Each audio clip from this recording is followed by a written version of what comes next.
Do we have a democracy if our representatives aren't able to represent us? What does it say about our democracy when officials are bending rules or making up false claims, potentially, to keep our representatives from doing their job, from asking questions? On November 19th, Belinda Karahalios tested positive for COVID. She had mild symptoms, she isolated for the required 10 days, and then she wanted to come back to ask some questions.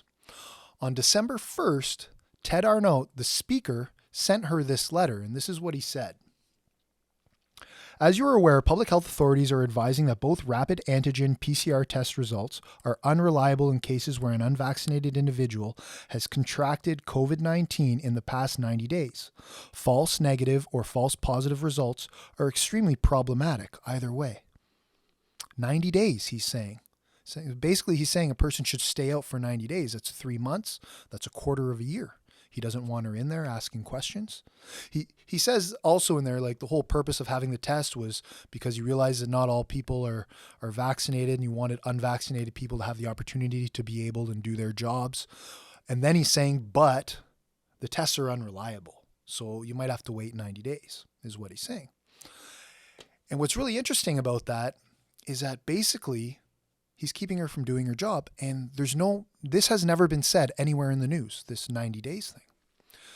So on December 7th, Belinda Karahalios went in there. She wanted to ask the Ford government some questions, and Ted, the speaker, had her ejected. He stopped question period and had her ejected. And this is what Belinda had to say. She tweeted this.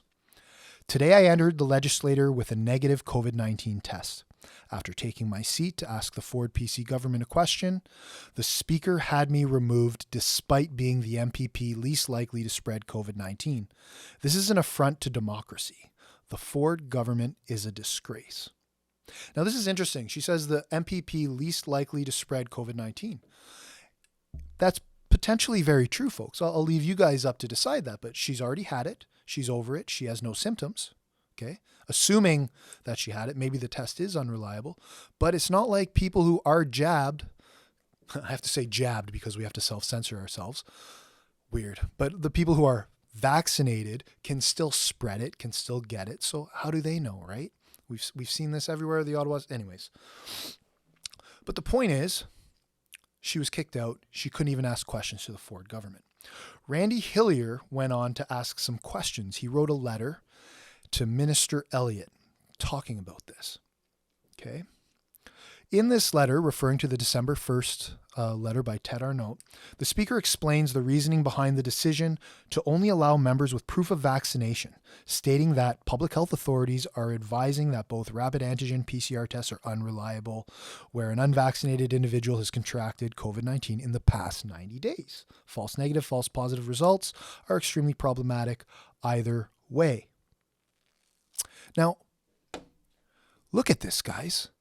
Look at this. That's a give me right there. They're giving me something, because if this is true, what does that say, right? If everything Ted Arnott is saying, then that's a big one. And Hillier jumped on this because he saw that. So he goes on to say, I have asked the speaker, as is my privilege as an elected member of the House, to verify these statements and provide any evidence, written advisories or directives from your ministry or public health as it relates to this claim. I'm asking the same of you, to Minister Elliott. In addition, would you please verify with documented evidence the quantities that quantifies the difference in accuracy of the PCR rapid antigen test for those who are unvaccinated as compared to those who are? He then goes on to say, I believe this alone justifies the revocation of all directives related to COVID-19 and necessitates the repealing of the Reopening Ontario Act. Furthermore, it requires a full Royal Commission of Inquiry, as I had requested earlier this year. This evidence in a timely manner so that we can expedite a final exit from the last 21 months of COVID hysteria and see a complete return to normal. So he's asking for the evidence, because if what the speaker is saying is true, then these tests are unreliable. You understand that, right, folks? We're not straw manning his letter. He didn't say that the tests are unreliable. He didn't say that the tests are unreliable for unvaccinated people. What he said in the letter was that the tests are unreliable for unvaccinated people that have been infected before, so within the last 90 days. But if we just run with that premise, how would you know you've been infected within the last 90 days? How would you know? By a test? And how would you know you weren't infected before that test, or before that test, or before that test? Let's not ignore the fact that the vast majority of cases are either false positives or they're asymptomatic. So many of them are asymptomatic or mild symptoms like the cough, a scratchy throat, an achy body. So someone wakes up, they worked out too hard the day before and they were dehydrated. That might be it, right? Let's not forget that Kerry Mullis, the inventor of the PCR test, said that it was not a diagnostic tool. It was not to be used like that. Unfortunately, he died a couple months before this pandemic started, so he couldn't defend this. But that's what he said. He didn't like it even being used for HIV. So he said that. Michael Yeadon, the former VP of Pfizer, said all these things about it. There's a whole paper called the Corman-Drosten Review, which was written by 22 doctors, which is really questioning this PCR test. So a lot of people have been saying it's been unreliable for the get-go. I made a video on this. We'll put the link somewhere, talking about how at very high thresholds, it's extremely unreliable and going to give a lot of false positives. And a lot of people have admitted this. CDC, FDA, so many people have admitted this.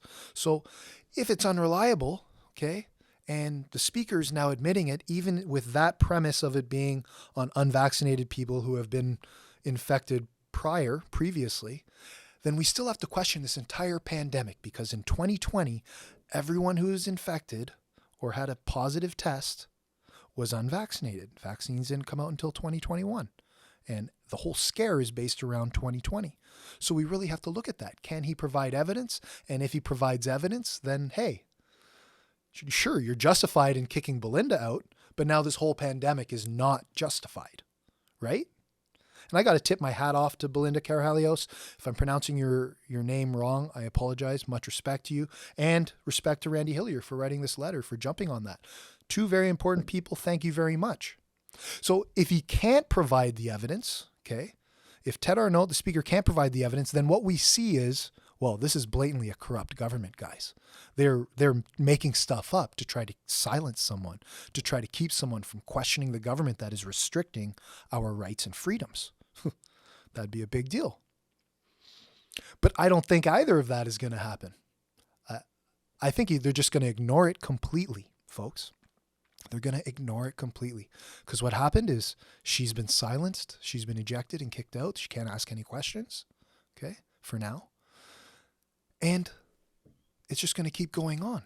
That premise is still going to float in the air, that unvaccinated people who may have tested positive before, it's an unreliable test. So now not only does this happen in Parliament, what if this happens for, people who just want to go to work, or people who want to participate in certain activities or get certain services? Now those rapid antigen tests mean nothing? Are we just going to tell everyone who's unvaccinated that they can't participate in society no matter what? They must have these papers no matter what?